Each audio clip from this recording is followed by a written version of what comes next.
Hi there, my name is Toby, and on this video I'm talking about 1-inch power. How can we generate power in the body with a very short, sharp movement? How can we do this? It's not only the arms, I'm also doing the legs, so stick around to see 1-inch power kicking.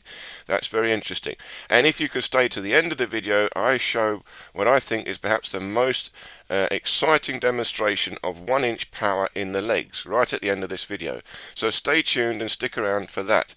But what is this? This is really an extension of what I call structural isometrics. I'm holding my body in a powerful structure and using the tendon strength to twitch through that structure and generate a force going forwards. So this is my training, body efficiency training, and this is 1-inch power striking both the arms and the legs. So if you look carefully, this is about a 50 kg bag. So it's quite heavy, not a heaviest bag, but 50 kg is still significant. And you can see the bag is moving and I am not moving.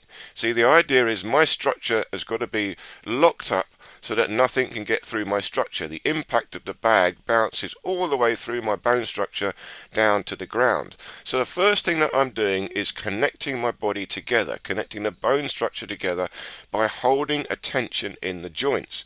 I'm holding my body's alignment correctly, and from that alignment I'm moving and pulsing through that to create a forward directional force. And here you can see the legs. So we're starting off, it's just a side kick. I'm concentrating on the side kick, but it can apply to other kicks as well. So I'm starting off with more like 8 inches, but as I go along you'll see this comes to a very short range, couple of inch movements in the kick. In other words, the kick is nearly at its final end extension, and from the straight leg I still can apply a little power to create a powerful 1-inch kick.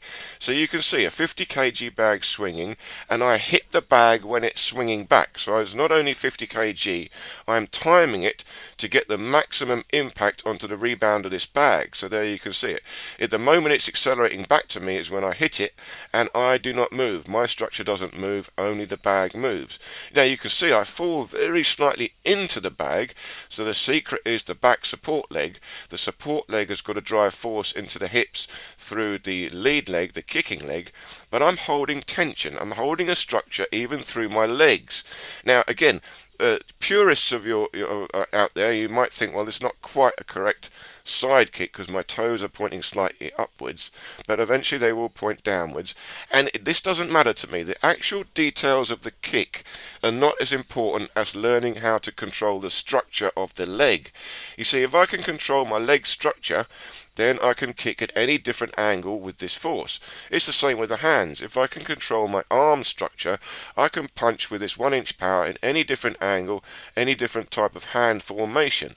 So it doesn't matter exactly the details of what you're using this power for, but what it is how do I apply this power? How do I create this power? And there you can see multiple punches. I'm just continually punching forward into this 50 kg bag, and also punching it as it swings back. So 50 kg gets heavier if I time it and hit the bag as it's swinging back towards me.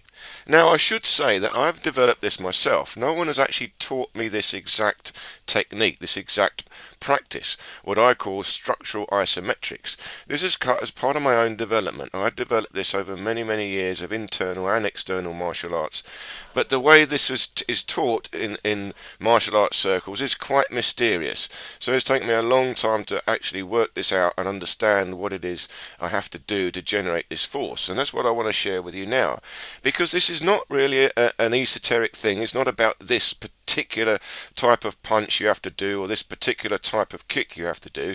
This is about controlling your entire body structure, and the better you can control your body structure, the more likely it is you'll be able to do this. Now that was 1-inch punch pushing, and you can see that on my previous video. I'll leave below 1-inch power push-ups, and that's very similar to that movement I just showed you there, pushing the bag with 2 hands at once.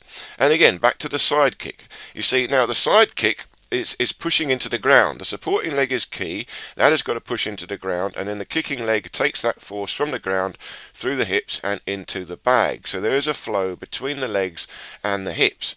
But I've got to control my hip joint. I'm holding the hip joint under a certain amount of tension. I'm holding my knee, my ankle, and even the ball of the foot under a certain amount of tension. I'm controlling this, so it's nearly a slow motion kick. But it's slow, but it accelerates towards the end. You see, I'm kicking by extending out my leg through tendon strength. You see, I'm holding a stretch through my leg, and I'm stretching it right out to the ball of the foot. I'm actually kicking with the ball of the foot, not the heel. See, side kickers usually are kicking with the heel or the side of the foot. Now, I kick with the ball of the foot, and in fact, I would do that with most kicks. It's always the ball of the foot. The reason is I've got the ankle also. You see, I can use the ankle joint by extending right through the ankle joint into the ball of the foot or the tippy toes. So it's a flow through the joints. I'm flowing it through the hip joint, the knee, the ankle, right out to the ball of the foot, and the ball of the foot pushes into the bag. And this is very powerful because you're creating it's a smaller impact. A smaller impact does more damage. Greater pressure if you can strike with a smaller impact, like the fist. It's quite a small area that you're hitting, so you can generate more force if you're hitting with a smaller surface area. And it's the same with the kick. So I hit with a heel, it's more of a push. If I hit with the ball of the foot or even a tip of the toes, which you can also hit with the tip of the toes, you've got to be careful, then you've got a very tiny movement generating a lot of pressure in a single place. And here I'm playing a bit freestyle, so I'm moving the joints around, the elbows included as well, and I'm shuffling around with my feet. But what am I doing? I'm holding my structure. I'm being aware of my structure, in particular my core. The belly is held in. I'm holding tension in the obliques, tension in the TA muscle. I'm holding tension in the hips. So I'm locking the hips and driving my legs into the ground. So there's two things going on. I'm squeezing the glutes to lock my hips and push my hips and my legs down into the ground, and this is pushing my structure forward. Now, so my structure doesn't bend and I lose this force, I've got to hold the spine very strong.